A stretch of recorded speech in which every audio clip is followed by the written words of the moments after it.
Topic है हमारा स्पेयरमैन्स two factor theory. बहुत ही मशहूर थ्योरी है स्पेयरमैन की इंटेलिजेंस के हवाले से।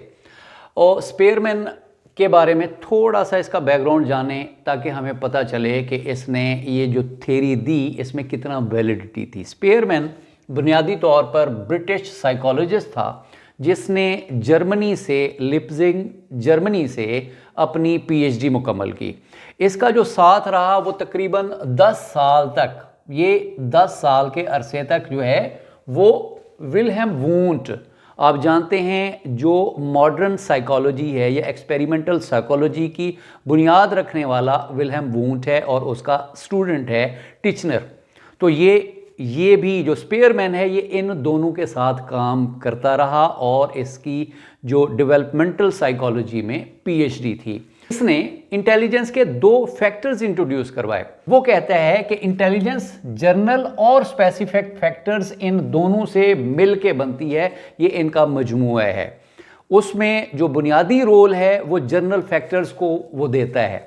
इससे पहले जो इंटेलिजेंस के हवाले से थेरीज थी वो ये था कि इंटेलिजेंट एक आदमी होता है तो होता है, मतलब उसके और फैक्टर्स के ऊपर डिस्कस नहीं किया गया। इसने इंटेलिजेंस को 2 फैक्टर्स की बुनियाद पे डिवाइड किया। अब देखते हैं वो 2 फैक्टर्स कौन कौन से हैं। ये कहता है कि एक होता है journal factor, it is primary cognitive ability, एक आदमी की प्राइमरी सलाहियत जो इनबॉर्न उसको मिलती है, बाय बर्थ उसके अंदर होती है और ये कांस्टेंट होती है, जिसका आईक्यू लेवल 120 है, 30 है, 40 है, तो वो कांस्टेंट रहता है। और ये जीन्स के अंदर आती है। ये किधर से आती है? जीन्स के अंदर, वालिदैन से जीन्स के जरिए मुंतकिल होती है किसी भी आदमी के अंदर, वेरी पर्सन टू पर्सन। अब कांस्टेंट है किसी एक आदमी में, उसमें कांस्टेंट रहेगी। 130 आईक्यू है तो 130 ही रहेगा उसका मरते दम तक। लेकिन एक आदमी का आईक्यू 130 है, दूसरे का 140 हो सकता है, तीसरे का 100 हो सकता है, तो ये पर्सन टू पर्सन वेरी करता है। तो ये एक ऐसी जर्नल एबिलिटी है जो बाय बर्थ हर आदमी को मिल जाती है।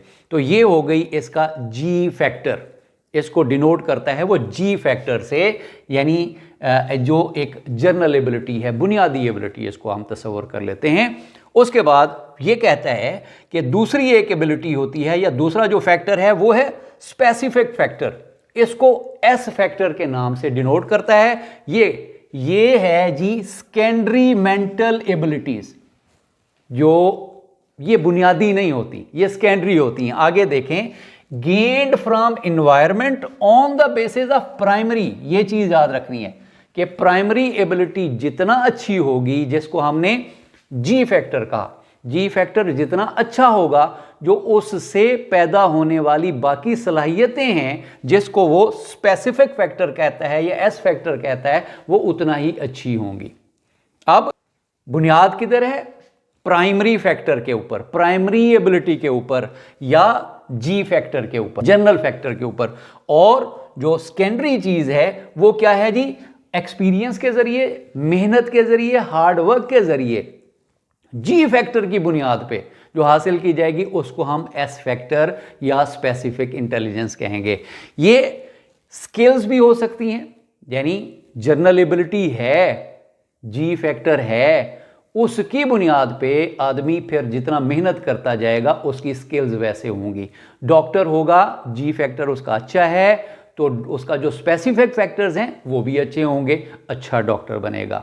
टेक्नीशियन होगा, प्रोफेशनल होगा, तो उसको अपनी जो भी प्रोफेशन है उसके ऊपर मास्टरी होगी। तो जो सेकेंडरी एबिलिटी है वो डिपेंडेंट है किसके ऊपर? जर्नल फैक्टर के ऊपर।